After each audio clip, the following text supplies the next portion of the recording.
2024 की तैयारी international level पर चल रही है। इजरायली एजेंसी ने बोला कि हमने 33 देशों के इलेक्शन बदला है, उसमें भारत है। हमने टेम्पर किए सब, और जो हम टेम्पर करने वाली टीम थी, इलेक्शन जीतने के बाद इन्होंने एक रूम में देके सबको मार डाला। मैं इत्तेफाक से जिंदा हूँ, इसलिए वो इंटरव्यू दे रहा है अमेरिका जाके। क्या 2009 से मोदी अभ्यास कर रहे थे? जिन शास्त्रज्ञों को बुलाया था मोदी ने, वो मेरे पहचान के हैं। वो नाम देने को डरते हैं क्योंकि वो उनको मरवा देंगे। हमने ईवीएम का 2013 में पिटीशन किया था, सुब्रमण्यम स्वामी ने किया था, अडवाणी ने किया था, और सुप्रीम कोर्ट ने कहा है कि ईवीएम भरोसेमंद नहीं है। सुप्रीम कोर्ट ने कहा। अभी वो इसराइल की एजेंसी ने बोला ना कि हमने टैंपर किए सब, इसराइल की एजेंसी ने बोला, तो ये बाहर से टैंपर होता है, और वो टैंपर करने की टेक्नोलॉजी है ऑलरेडी टैम्पर्ड। यार बेटा, एक सुन तुम, अरे कोई आदमी भी टैंपर होता है तो मशीन तो कभी भी टैंपर हो सकता है। स्वतंत्रता के बाद महात्मा गांधी को मारने की जरूरत क्या थी? उनका नेहरू और गांधी टारगेट था, क्योंकि उनका हिंदू राष्ट्र टारगेट है। तो कहता हूँ कि मुसोलिनी, हिटलर, इनसे कुछ नहीं थे इनके आगे। कुछ भी करो, बीजेपी नहीं चाहिए। ईडी सीबीआई के बारे में सुप्रीम कोर्ट भी काफी बार बात कर चुका है, और तमाम विपक्षी दल ये कह रहे हैं कि अब टूल की तरह इस्तेमाल किया जा रहा है, कि कोई विपक्षी दल हो उस पर ईडी सीबीआई लगा के उनको जेल में बंद करने की कवायद चल रही है। आप इसे कैसे देख रहे हैं? मैं भी उनमें से एक हूँ, क्योंकि मेरे खिलाफ भी कई केसेस है। लेकिन ऐसा है, देखो, अभी हमारी तो आधी गर्दन कट गई है। ये 8-9 साल में हमारा सब जो रिसोर्सेस है, जो कुदरती रिसोर्सेस है, पब्लिक सेक्टर है, सब बेच दिया है। हमारी एम्प्लॉयमेंट खत्म हो गई है, हमारी रिजर्व बैंक खत्म हो गई है, हमारी बैंक खत्म हो गई है, हमारी LIC खत्म हो गई है। और ये सब पैसे इन्होंने जानबूझकर बड़े प्लानिंग से अपने आदमी को दिए। अडानी हो, अंबानी हो। लेकिन देश की जनता बार बार इनको चुन के भेज रही है, और विपक्ष तमाम आरोप लगाता है कि ईवीएम में गड़बड़ है, ईवीएम से ये जीत के आते हैं। आप इस पूरे कैसे देखते हैं? उसमें कई फैक्टर्स हैं जी। मोदी पहले गुजरात के चीफ मिनिस्टर थे। पहले इन्होंने बाबरी मस्जिद गिराई, कुछ हुआ उनको? नहीं। तो इनके जमात का कॉन्फिडेंस बढ़ा। फिर उसने गोधरा किया, कुछ हुआ इनको? फिर उन्हें अहमदाबाद किया, कुछ हुआ इनको? फिर उन्होंने करते रहते हैं। उरी हो, पठानकोट हो, पुलवामा हो, सर्जिकल स्ट्राइक हो, उनको मालूम है कि हमारा कोई बाल नहीं बाका कर सकता। तो लोग मूर्ख बनते हैं। वोटिंग में लोगों को मूर्ख बनाया जाता है, और वो जानबूझकर, मीडिया उनका है, सब एजुकेशन संस्था उनकी है, बैंक कर्मचारी उनके हैं, ब्यूरोक्रेसी उनकी है, IB, CBI, कुछ हद तक जुडिशरी उनकी है। तो सभी की पोजीशंस, जिसको कहते हैं हम महत्वपूर्ण संस्थाएं, संवैधानिक संस्थाएं, उनके ऊपर इनका कब्जा है। तो फिर कहाँ जाएंगे लोग? कहाँ जाएंगे? और लोगों का भी 5 किलो धान की आदत पड़ी है, तो 80 किलो लोग आलसी बन गए। 80 करोड़ लोग, उनको 5 किलो मिलता है। कुछ भी विशेष उनकी वाइफ कहीं जाते हैं तो वो मीट मिर्ची का यानी इंतजाम करती है, वो दारू पी के सो जाते हैं बच्चे, हमारे युवा। तो ये सबको बर्बाद करने का काम है। मोदी मेहरबानी नहीं कर रहे हैं 5 किलो धान देने की। अन्न सुरक्षा कानून है 2013 का, उसके तहत कोई भी भूखा हो तो हाईकोर्ट में जा सकता है कि मुझे खाने को नहीं है, और वो देना पड़ेगा, तो वो दे रहे हैं। लेकिन ये देने की इनकी जो मनीषा है, ये इन सबको बर्बाद करना है। लेकिन इनको जाके घर घर जाने के लिए हमारे लोगों की ताकत नहीं है। हम भी तो जो उनकी रोटी के मोहतात है, तो हम कहाँ जाएंगे? उनको मालूम है कि हम कुछ नहीं कर सकते, हम सिर्फ ऐसे आपसे बात करेंगे। और मैं उनका टारगेट हूँ। मेरे खिलाफ कई केसेस है, CNRC के है, इसके है। तो हम ऐसा सोचते हैं कि आज हम जिंदा है, बस हो गए, कल का देखेंगे। ये ऐसी हमारी जिंदगी जा रही है। सर, जैसे अभी का सबसे बड़ा मुद्दा है, और 2014 से अभी तक सबसे बड़ा मुद्दा यही है, कम्युनलिज्म, और जो धर्म के नाम पे जो हिंसा है। जैसे हरियाणा में हमने देखते हैं कि 2 लोगों को जिंदा जला दिया जाता है, तो होली पे इतने सारे इंसिडेंट्स आते हैं।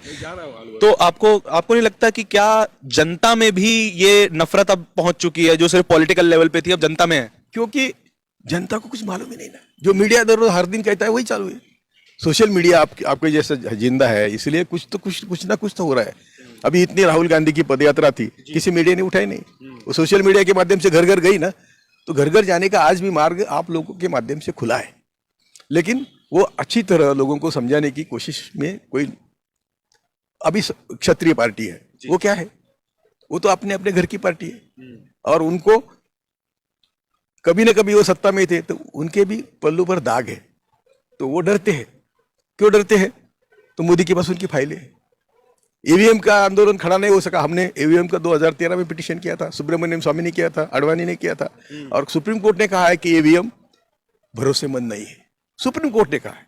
जिनको इन्होंने राज्यसभा दी, वो गोगोई ने कहा है जजमेंट में 2013 के कि ये भरोसेमंद नहीं है। जब जब टैंपर वो बुलाते हैं कि जब ये टैंपर करके दिखाइए बिना हाथ ऐसा लगाए। नहीं होता, ऐसा नहीं होता है। वो तो नेशनल इंटरनेशनल लेवल पे। अच्छा। अभी वो इसराइल की एजेंसी ने बोला ना कि हमने टैंपर किए सब, इसराइल की एजेंसी ने बोला।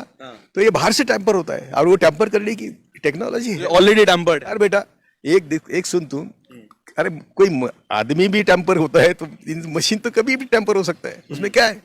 तो टैंपर होने में कोई दिक्कत नहीं है जी। और मोदी शाह का इतिहास है, उन्होंने गोधरा और अहमदाबाद करके सत्ता हस्तगत की ना। तो ये छोड़ेंगे जब उनके पास ईवीएम, और ईवीएम क्या 2009 से मोदी अभ्यास कर रहे थे। जिन शास्त्रज्ञों को बुलाया था मोदी ने, वो मेरे पहचान के हैं। अच्छा। वो नाम देने को डरते हैं क्योंकि वो उनको मरवा देंगे। हाँ, तो सर जैसे अब कुछ उपचुनाव हुए वहां पर कई जगहों पे, और पुणे में भी एक उपचुनाव होता है जहां से बीजेपी कभी नहीं हारी है। इस बार वहां पर कांग्रेस जीत जाती है। महाराष्ट्र की पॉलिटिक्स में क्या आप इस जीत को इम्पोर्टेंट नजरिए से देख रहे हैं, या फिर एक ये रेगुलर इंसिडेंट है? इम्पोर्टेंट है, इम्पोर्टेंट हम दे रहे हैं उसको जी। हम भी वहां थे इलेक्शन में, हम भी लोगों को विनती करते थे कि भाई कुछ भी करो, बीजेपी नहीं चाहिए। वो तो बात अलग है, लेकिन एक दूसरा इलेक्शन ऐसा जीतने से 2024 का अंदाजा नहीं लगा सकते हम। अच्छा। 2024 का अंदाजा नहीं लगा सकते हम, क्योंकि 2024 की तैयारी इंटरनेशनल लेवल पर चल रही है। कैसे, थोड़ा विस्तार से बताएं मुझे। वही बोला कि इसराइली एजेंसी ने बोला कि हमने 33 देशों के इलेक्शन बदला है, उसमें भारत है। अच्छा। 2014 का वो सुशिया करके जो है वो इंटरव्यू देता है कि हमने सब टैंपर किए। वो तो बहुत खतरनाक इंटरव्यू देता है कि हमने टैंपर किए सब, और जो हम टैंपर करने वाली टीम थी, इलेक्शन जीतने के बाद इन्होंने एक रूम में लेके सबको मार डाला। मैं इत्तेफाक से जिंदा हूं, इसलिए वो इंटरव्यू दे रहा है अमेरिका जाके। तो ये, अरे मोदी शाह का जब काय को आरएसएस का इतिहास हजारों साल का, ब्राह्मणवाद का इतिहास हम देखेंगे तो मैंने सम्राट अशोक की बात की, तो ऐसे कई इंस्टेंसेस है कि वो अपने साथ लोगों को लेते हैं, काम करवा लेते हैं, बाद में उनको खत्म कर देते हैं। आरएसएस की आइडियोलॉजी हम लोग समझते नहीं। आरएसएस की आइडियोलॉजी है कि हम देश के मालिक हैं। वो कहते हैं हम देश के मालिक हैं और तुम सब लोग 2 जून की रोटी का दे रहे। तो इन्होंने आज तक क्या किया 8 साल में, 9 साल में? हमको 2 जून की रोटी पर लाया।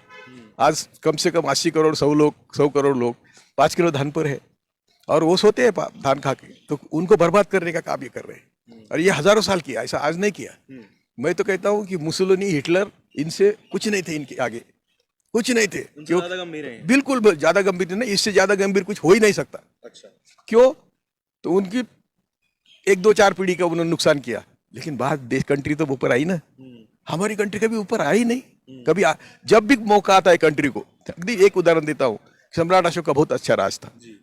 उनकी मिसेस ब्राह्मण थी, और उनका ग्रैंडसन बृहद्रथ, उसको उसका सरदार पुष्यमित्र शुक्ल उसने मार डाला। सरदार था वो। तो जब भी देश का उज्जवल भविष्य शुरू होता है तो ये लोग आते हैं और बर्बादी करते हैं। ऐसे कई उदाहरण है, अभी इनका इंटरव्यू फिर लंबा हो सकता है। लेकिन आज स्वतंत्रता के बाद महात्मा गांधी को मारने की जरूरत क्या थी? उनका नेहरू और गांधी टारगेट था, क्योंकि उनका हिंदू राष्ट्र टारगेट है। आप टिळक, सावरकर, गोलवलकर पढ़ेंगे। टिळक का 13 जनवरी 1904 में एडिटोरियल है कि उन्होंने तब हिंदू राष्ट्र की मांग करी थी। तब तो आरएसएस का जन्म भी नहीं हुआ था। बाल गंगाधर तिलक। अच्छा। और उसके बाद 23 में सावरकर ने करी, तब भी आरएसएस का जन्म नहीं हुआ था। तो इनका प्लानिंग बहुत पुराना है हिंदू राष्ट्र का। और हिंदू राष्ट्र के लिए इन्होंने देश के स्वतंत्रता आंदोलन में भाग नहीं लेना बात अलग है, विरोध किया। स्वतंत्रता आंदोलन में स्वतंत्र नहीं चाहिए हमको, ऐसा बोल के सुभाष चंद्र बोस की सेना के खिलाफ इन्होंने अपने लोग ब्रिटिश आर्मी में भेजे थे। और तो सुभाष चंद्र बोस, सरदार पटेल, नेहरू, भगत सिंह, सब ने बोला कि आरएसएस से देश को खतरा है। नेहरू ने तो ऐसा बोला कि जब आरएसएस कहता है कि हम पूरब में जा रहे हैं, तो वो कहाँ गए, इसके लिए बाकी 3 दिशा है वो ढूंढना पड़ेगी। अच्छा। तो ये इनका हजारों साल का तरीका है। सुनिए एक बीट। तो इसलिए मैं क्या करता हूँ, हिटलर और मुसोलिनी के वो उनका मामला 2-4 पीढ़ियां में खत्म हो गया, देश के विकास हो गए, सब वो देश के हमारे बाप बन गए। हम तो अभी वही है, पीछे जा रहे हैं।